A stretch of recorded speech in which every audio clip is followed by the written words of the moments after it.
इस प्रश्न का उत्तर अपने अपने तरीके से खोजने की कोशिश की है। इंसान मरने के बाद आत्मा कहाँ जाती है और कितने समय तक रहती है? क्या आत्मा मरने के बाद तुरंत दूसरी दुनिया में चली जाती है? क्या वह कुछ दिन हमारे आसपास रहती है? क्या वह मुक्ति पाती है या फिर भटकती है?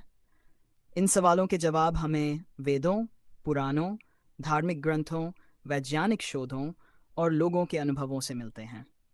इस लेख में हम इन्हीं सभी पहलुओं पर गहराई से चर्चा करेंगे। आत्मा क्या है? हिंदू दर्शन के अनुसार आत्मा सोल या आत्मा शरीर से अलग एक शुद्ध चेतना है। गीता में भगवान श्री कृष्ण कहते हैं, न जायते म्रियते व कदाचिन नायम भूत्वा भविता व न भूय, अर्थात आत्मा न कभी जन्म लेती है न कभी मरती है।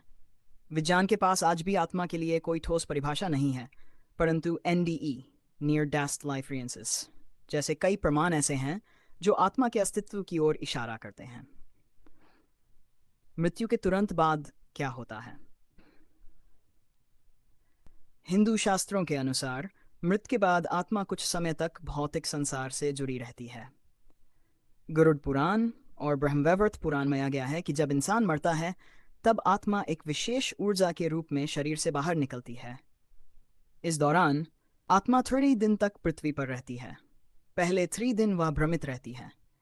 4वें दिन से 6वें दिन तक वह अपने कर्मों के अनुसार आकुल रहती है। 20वें से 30वें दिन तक उसका प्रारंभिक फैसला होता है कि वह कहाँ जाएगी, यमलोक, प्रेत योनि या मोक्ष की ओर। आत्मा कब तक आसपास रहती है? हिंदू मान्यता पिंडदान और श्राद्ध की प्रक्रिया के दौरान आत्मा घर के आसपास रहती है।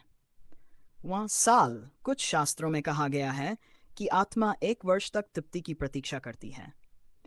इसलिए बरसी मनाई जाती है ताकि आत्मा को अंतिम विदाई दी जा सके। 3 साल तक जिनकी अकाल मृत्यु होती है या जिन्हें तर्पण नहीं मिलता, उनकी आत्माएं भटकती रहती हैं।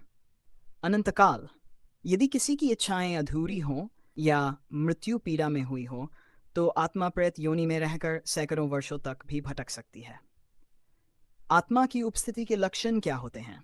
अचानक ठंडी हवा लगना, किसी की उपस्थिति महसूस होना, मृत व्यक्ति का सपना आना, घर में अजीब आवाजें या घटनाएं होना, पालतू जानवरों का असामान्य व्यवहार। आत्मा का अंतिम ठिकाना क्या है? शास्त्रों के अनुसार आत्मा को 4 प्रमुख रास्ते मिलते हैं। 1. मोक्षा, जन्म मरण से मुक्ति, जहां आत्मा ब्रह्म से एक हो जाती है।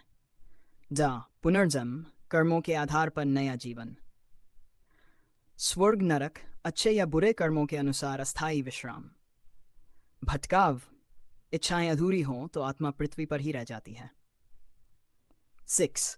क्या आत्मा को अनुभव किया जा सकता है? अनेक लोग दावा करते हैं कि उन्होंने अपने प्रियजनों की आत्मा को महसूस किया या सपने में देखा। कुछ स्थान जैसे शमशान, पुरानी हवेलियाँ या जहाँ अकाल मृत्यु हुई हो, वहाँ ऊर्जा बहुत भारी होती है, जिसे अभूतिया प्रभाव कहा जाता है। तांत्रिक साधक, मीडियम और आध्यात्मिक गुरु भी आत्माओं से संपर्क का दावा करते हैं। विज्ञान क्या कहता है? विज्ञान आत्मा को अभी तक प्रमाणित नहीं कर सका है, परंतु क्वांटम फिजिक्स के अनुसार ऊर्जा कभी नष्ट नहीं होती। कॉन्शियसनेस स्टडीज आत्मा के अस्तित्व की खोज कर रहे हैं। एयर डेथ एक्सपीरियंस में कई लोग मरने के बाद वापस आकर आत्मा के अनुभव बताते हैं। पुनर्जन्म की घटनाएं जैसे शिवानी तलवार केस या श्रद्धा शर्मा केस भी आत्मा की पुनरावृत्ति का संकेत देती हैं। अन्य धर्मों में आत्मा का समय संक्षेप में। इस्लाम, मौत के बाद आत्मा बरज़ख में रहती है, कयामत तक आत्मा विश्राम में रहती है। स्वर्ग या जहन्नुम का निर्णय कयामत के दिन होता है। ईसाई धर्म, मृत्यु के बाद आत्मा ईश्वर के समक्ष जाती है, फाइनल जजमेंट के बाद स्वर्ग या नर्क तय होता है।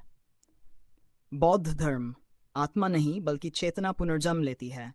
बर्दो अवस्था में आत्मा 49 दिन तक रहती है। न्याय, आत्मा को शांति कैसे दी जा सकती है?